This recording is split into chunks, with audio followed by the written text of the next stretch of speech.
अस्सलाम वालेकुम। आज की वीडियो में जो हम लोग टॉपिक कवर करेंगे वो हमारे पास होगा ट्री टर्मिनोलॉजी। अब डेटा स्ट्रक्चर का ये टॉपिक है। हमारे पास जो बाइनरी ट्री होते हैं उनकी कुछ टर्मिनोलॉजीज़ होती हैं। जिस तरीके से हमारे पास यहाँ पर टर्मिनोलॉजीज़ हमारे पास डिफ़ाइन है और हमने उनको बताया हुआ है कि किस तरीके से आप बाइनरी ट्री को देखकर उनकी टर्मिनोलॉजीज़ को बता सकते हैं। अब सबसे पहले बात करते हैं रूट की। तो रूट हमारे पास कौन सा नोड होता है? बाइनरी ट्री का हमारे पास सबसे पहला नोड या किसी भी ट्री का हमारे पास पहला नोड हमारे पास रूट कहलाता है, मतलब फर्स्ट एलिमेंट। तो फर्स्ट नोड हमारे पास क्या है? रूट, जिसका कोई भी एंसेस्टर एलिमेंट या पेरेंट एलिमेंट ना हो। तो रूट हमारे पास क्या हो गया? ए। और उसके बाद होता है हमारे पास डिग्री ऑफ नोड। अब किसी भी नोड की डिग्री हम कैसे पता लगाते हैं? इस तरीके से कि जिस नोड की डिग्री फाइंड करनी हो उस नोड से जितने नोड कनेक्ट होंगे वो उसकी डिग्री होगी। मतलब अगर मैं ए की डिग्री फाइंड कर रहा हूँ तो ए के नोड से कितने नोड और निकल रहे हैं? 3 निकल रहे हैं। तो ए की डिग्री हमारे पास क्या हो जाएगी? 3। ये हमारे पास कहलाती है डिग्री ऑफ नोड। अब मैं डिग्री ऑफ ट्री की बात करूँ तो इस जैसे पूरे ट्री में सबसे मैक्सिमम डिग्री जिस भी नोड की होगी वही डिग्री हमारे पास इस ट्री की भी होगी। तो मैक्सिमम डिग्री जो है इसमें इस ट्री में हमारे पास किस नोड की है? ए की। तो इस ट्री का जो डिग्री आएगी वो क्या होगी? 3। अब हमारे पास हम लोग बात करते हैं टर्मिनल नोड की। अब टर्मिनल नोड को हम लोग लीफ नोड भी बोलते हैं। टर्मिनल नोड एक ऐसा नोड होता है जिसकी डिग्री 0 हो। तो इस बाइनरी ट्री को देखें कि हमारे पास ई से कोई भी नोड हमारे पास नहीं निकल रहा, तो ई की डिग्री हमारे पास क्या हो गई? 0। एफ की भी, जी की भी, एच की भी, आई की भी। यूजुअली लास्ट लेवल पे जितने नोड होते हैं उनकी ही डिग्री 0 होती है। बाकी हमारे पास जैसे ये सी है, अब सी हमारे पास लेवल 2 का है, तो लेकिन इसकी डिग्री क्या है? 0 है, क्योंकि इससे कोई नोड नहीं निकल रहा। अगर मुझे किसी नोड की डिग्री निकालनी होती है तो मैं ये चेक करता हूँ कि उस नोड से और आगे कितने नोड निकल रहे हैं। पीछे नहीं देखना है, आगे देखना है, इसलिए हमारे पास डिग्री पता लग जाती है। तो टर्मिनल नोड को हम लोग लीफ नोड भी बोलते हैं, और ऐसी नोड जिसकी डिग्री 0 हो उसको हम लोग टर्मिनल नोड बोलेंगे। और नॉन टर्मिनल नोड उसका अपोजिट, जिस नोड की हमारे पास कोई डिग्री हो उसको हम लोग नॉन टर्मिनल नोड बोलते हैं। अब आगे क्या टर्मिनोलॉजी है? आगे टर्मिनोलॉजी हमारे पास बता रहे हैं कि भाई सिबलिंग्स क्या होते हैं। ऐसे नोड जिनके पेरेंट्स सेम हो। मतलब अगर मैं बी के सिबलिंग फाइंड आउट कर रहा हूँ, बी के सिबलिंग मतलब पेरेंट नोड क्या होता है? बेसिकली हमारे पास पेरेंट नोड ये होता है, जैसे ए से कितने नोड निकलने हैं? बी, सी और डी। तो बी, सी, डी हमारे पास चिल्ड्रंस हैं किसके? ए के। और बी के सिबलिंग्स क्या हो गए? सी और डी। अब हमारे पास बी, सी, डी के पेरेंट नोड क्या होगा? ए, क्योंकि बी, सी, डी कौन से नोड से निकल कर आ रहे हैं? ए से। तो बी, सी, डी के पेरेंट नोड हो गया ए, और बी, सी, डी हो गए चिल्ड्रंस किसके? ए के। और बी, सी, डी आपस में सिबलिंग्स हैं। तो मैं अगर बोलूँ कि बी के सिबलिंग्स बताएं तो बी के सिबलिंग्स क्या होंगे? सी और डी, क्योंकि बी के भी पेरेंट ए है, सी का भी पेरेंट ए है और डी का भी पेरेंट ए है। तो सिबलिंग्स ये होते हैं। उसके बाद हम लोग बात करते हैं लेवल की।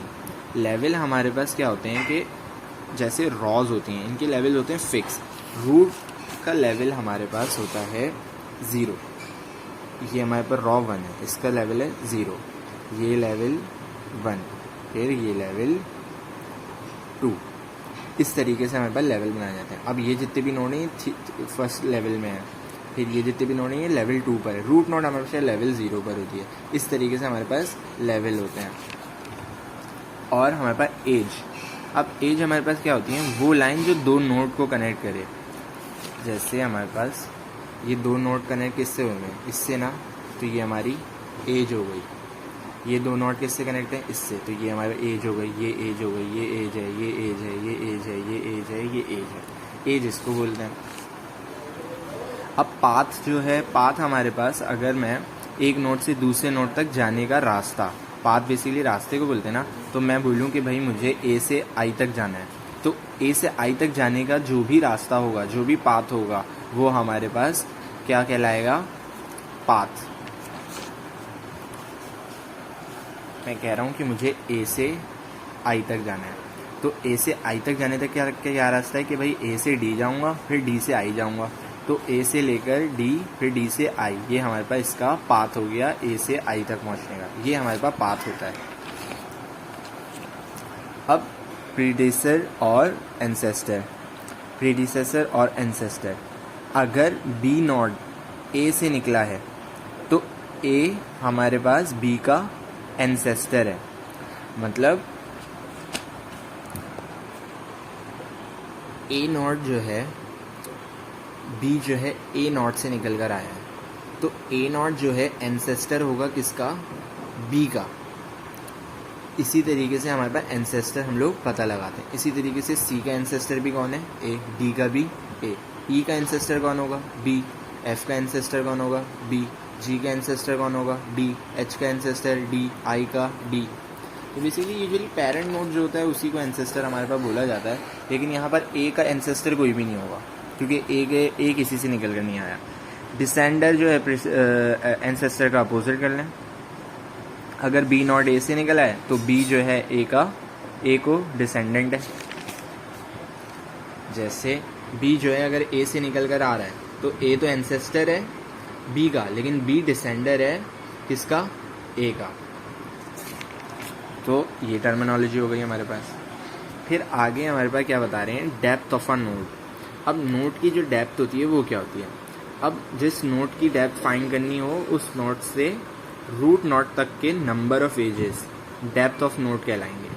मतलब अगर मैं फाइंड कर रहा हूँ किसी नोड की डेप्थ, तो मुझे देखना है कि उस नोड से लेकर रूट नोड तक जाने के रास्ते में कितने एजेस आ रहे हैं। अब मैं ट्री को देख रहा हूँ, अब मैं बोल रहा हूँ मुझे भाई ई की डेप्थ पता लगानी है, तो मैं देखूंगा ई से ए तक जाने के रास्ता जो है, जो ई से ए तक का पाथ है उसमें कितने नोड आ रहे हैं। तो ई से जाऊंगा बी, बी से जाऊंगा ए, इसमें कितने पाथ आएंगे, एक पाथ और ये फिर एक एज और ये दो एज। तो नंबर ऑफ एजेस जितने होंगे उतना हमारे पास डेप्थ होगा। तो ई से ए तक की डेप्थ क्या हो जाएगी, ई नॉट की डेप्थ क्या होगी 2, क्योंकि एक एज दो एज। ई टू बी जाऊंगा, बी टू ए जाऊंगा, कितने एज आ गए रास्ते में, 1 2, तो कितने हो गए हमारे पास डेप्थ 2। इसी तरीके से depth of tree, depth of tree हमारे पास कैसे पता लगाते हैं, जो ट्री का मैक्सिमम लेवल होगा वही उसकी डेप्थ होगी।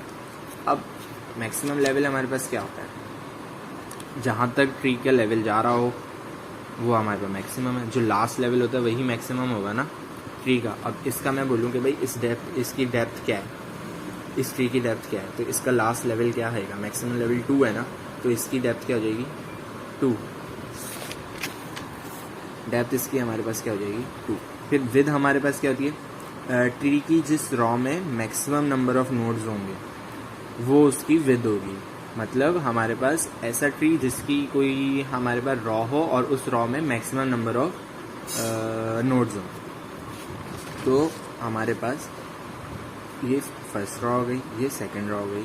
अब इसकी कौन सी रॉ में सबसे ज़्यादा नोड्स हैं, इस रॉ में ना। अब नोड्स कितने हैं 1 2 3 4 5, तो हमारे पास इसकी विड्थ क्या हो गई 5। और एक और टर्म होती है हाइट और डेप्थ। डेप्थ तो मैंने बता दिया, और हाइट भी क्या है कि सेम ही चीज़ होती है। हाइट और डेप्थ हम लोग बात करेंगे तो सेम ही होता है। तो अगर कहीं पर हाइट फाइंड करने के लिए आए तो आप डेप्थ ही फाइंड कर रहे होंगे, ये दोनों चीज़ें हमारे पास सेम ही होती हैं। तो आई होप ट्री की टर्मिनोलॉजीज़ आपको समझ में आ गई होंगी। तो आज की वीडियो को हम लोग यहीं पर एंड कर रहे हैं।